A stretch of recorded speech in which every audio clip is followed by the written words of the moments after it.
नमस्कार. स्वर्णिका रेसिपी मराठी या चॅनलवर तुम्हा सर्वांचे खूप सारे स्वागत. आज आपण वाटाण्याची चटणी केलेली आहे. वाटाण्यामध्ये अनेक पोषक तत्वे आढळतात.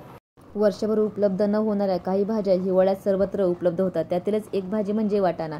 वाटाणा बहुतांश सर्वांना आवडतो. कमी अधिक प्रमाणात वाटाणा जो आहे वर्षभर उपलब्ध असतो, पण हिवाळ्यात मात्र मोठ्या प्रमाणात बाजारात वाटाण्याची हजेरी असते. त्यामुळे हिवाळ्यात प्रामुख्याने वाटाणा असणारे पदार्थ बनवले जातात. पण बऱ्याच जणांना ही भाजी खाणे आरोग्यासाठी कसे फायदेशीर ठरते हेच माहीत नसते. वाटाण्यामध्ये सेलियम नावाचा महत्त्वाचा गुणधर्म असतो. चला आता आपण रेसिपीला सुरुवात करूयात. या ठिकाणी पहा, मी पाव किलो ओला वाटाणा घेतलेला आहे. ओलाच वाटाणा घ्यायचा आहे. ओल्या वाटाण्याला चव अधिक असते. वाटाण्यामध्ये फायबरचे प्रमाण अधिक असते. वाटाण्याच्या सेवनामुळे आपल्याला मधुमेह, हृदयविकार आणि संधिवात होण्याचा धोका फार कमी असतो. तसेच वाटाण्यामुळे आपले चयापचयही चांगले सुधारते. हिरव्या वाटाणा चवीलाच नाही तर आरोग्यासाठी तितकाच फायदेशीर आहे. वाटाण्यामध्ये सेलियम नावाचा विशेष घटक द्रव्य तर आहेच आणि त्याचबरोबर अनेक पोषक तत्वे आहेत. अशी ही फायदेशीर आपल्या असणारी वाटाणे त्याची आज आपण चटणी केलेली आहे. ती चवीला फार छान लागत आहे. त्यासाठी पहा, या ठिकाणी मी कढईमध्ये 4 हिरव्या मिरच्या आणि 5 ते 6 लसूण पाकळ्या घेतलेल्या आहेत.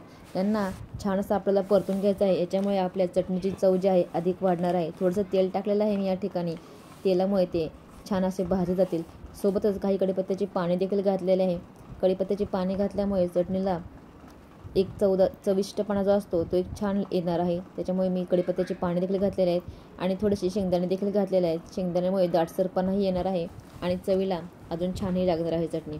सोबतच पहा, 1 चमचा मी मोहरी घातलेली आहे, 1 चमचा जिरे घातलेले आहे आणि 1 चमचा बडीशेप घातलेले आहे. पहा, हे सर्व साहित्य आपल्याला छान असं परतून घ्यायचं आहे. पहा, याच्यामुळे चटणीचा जो खमंगपणा आहे तो अधिक वाढणार आहे. आता हे सगळं साहित्य काढून घेऊयात आपण कढईच्या बाहेर आणि त्याच कढईमध्ये आपण पाव किलो जे वाटाणा घेतला होता, हिरवा वाटाणा, तो आपण परतून घेणार आहोत. थोडंसं तेल टाकत आहे जेणेकरून ते लवकर असे परतले जातील आणि त्यांना एक छान असे डाग पण येतील.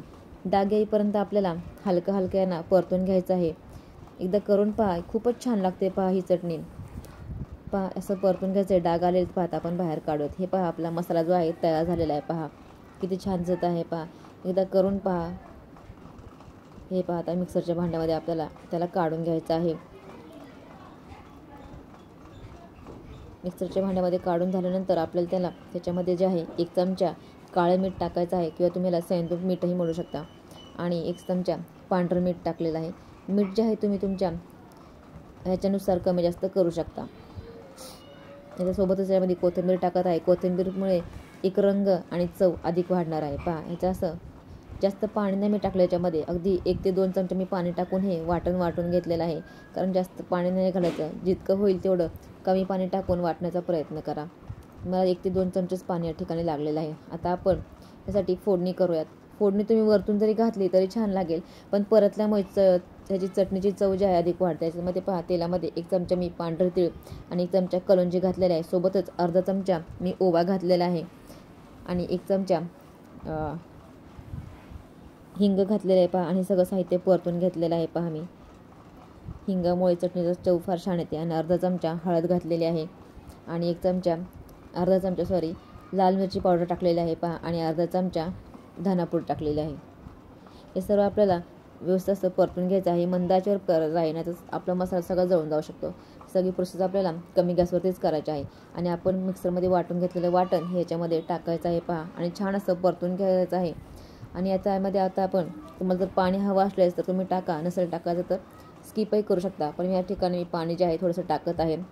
त्याच्यामुळे चटणी जी आहे छान लागते आणि जरा ओलसरपणा आल्यामुळे चटणी खातानाही छान लागते. आता ही चटणी जी आहे तुम्ही इडलीसोबतही खाऊ शकता. इतकी चविष्ट बनते पहा ही चटणी. आता याच्यामध्ये पहा, मी 1 चमचा तूप घालत आहे. तूप घातल्याने चटणीचा एक चमकदारपणा येतो आणि चवही छान लागते. पहा, आणि चटणीचा रंगही सुरेख होतो. आता छान असं परतून घेणार आहोत. पहा, एकदा करून पहा, खूप छान लागते. अगदी तुम्ही कोणत्याही भज्यासोबतही खाऊ शकता, भाकरीसोबतही खाऊ शकता, भातासोबतही खाऊ शकता आणि चपातीसोबतही खाऊ शकता. पहा, तुम्ही याचा रंग पहा आणि दाटसरपणा पहा. तुम्हाला हवा असल्यास तुम्ही याच्यामध्ये अजूनही पाणी ॲड करू शकता. लागलं तर तुम्ही पाणी कमी जास्त करू शकता.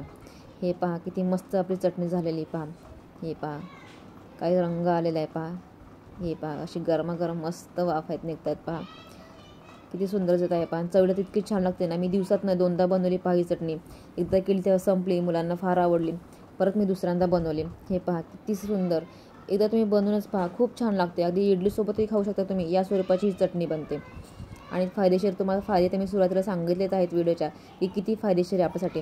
तुम्हाला आजचा व्हिडिओ कसा वाटला, तुम्हाला आजची रेसिपी आवडल्यास आपल्या मित्रपरिवारासोबत शेअर देखील करा आणि जर चॅनल नवीन असाल तर आपल्या चॅनलला लाईक, शेअर आणि सबस्क्राईब देखील करा. थँक्यू. धन्यवाद.